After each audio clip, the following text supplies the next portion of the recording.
कैसे हो मेरे बच्चे? अभी भी तुम मार्ग ढूंढ नहीं पाए हो? अभी भी तुम उलझनों में फंसे हुए हो मेरे बच्चे? मैं समझता हूँ तुम्हारी पीड़ा को। मैं जानता हूँ कि तुम स्वयं को असहज महसूस करते हो, परंतु तुम्हें इसका विचार करने का कोई लाभ नहीं है। अपितु तुम्हें इसके लिए प्रयास करना होगा मेरे बच्चे।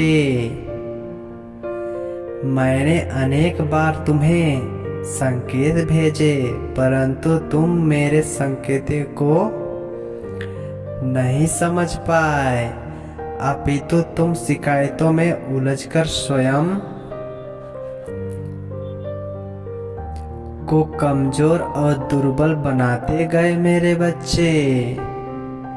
मैंने तुम्हें ध्यान का सहारा लेने को कहा, परंतु तुमने निरंतर उसका प्रयत्न नहीं किया मेरे बच्चे।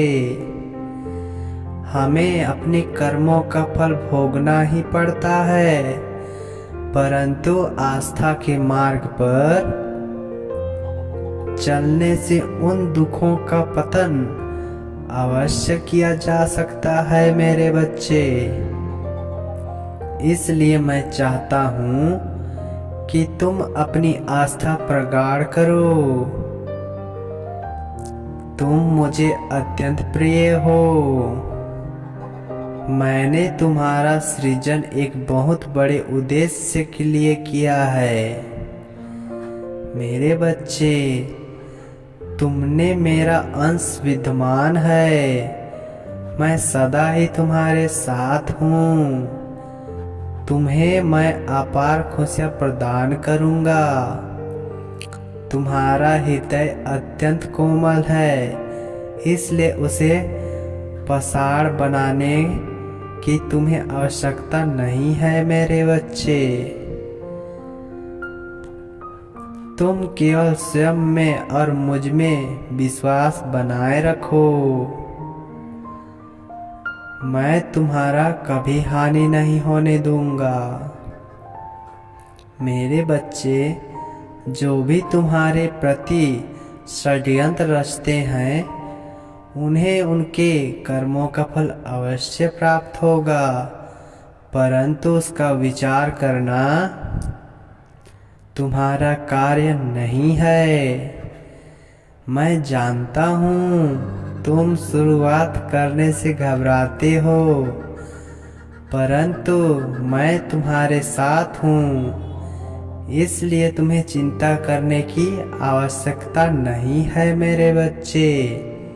तुम निश्चिंत होकर अपने मार्ग पर आगे बढ़ो।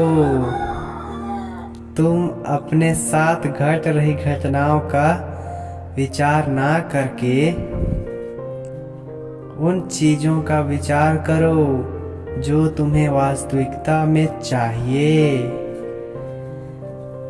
मेरे बच्चे। ध्यान का अभ्यास तुम निरंतर करो।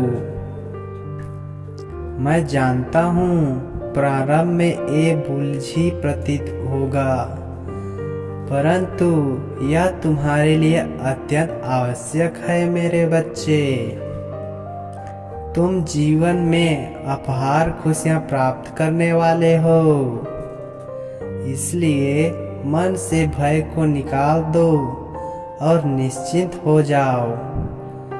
तुम्हें मैं अनेक अवसर प्रदान करने वाला हूँ मेरे बच्चे। मैं तुम्हें अनेक संकेत भेजूंगा। तुम केवल मेरे उन संकेतों को पहचानने की कोशिश करना। मेरा आशीर्वाद हमेशा तुम्हारे साथ है। मेरे अगले संदेशों की प्रतीक्षा करना मेरे बच्चे।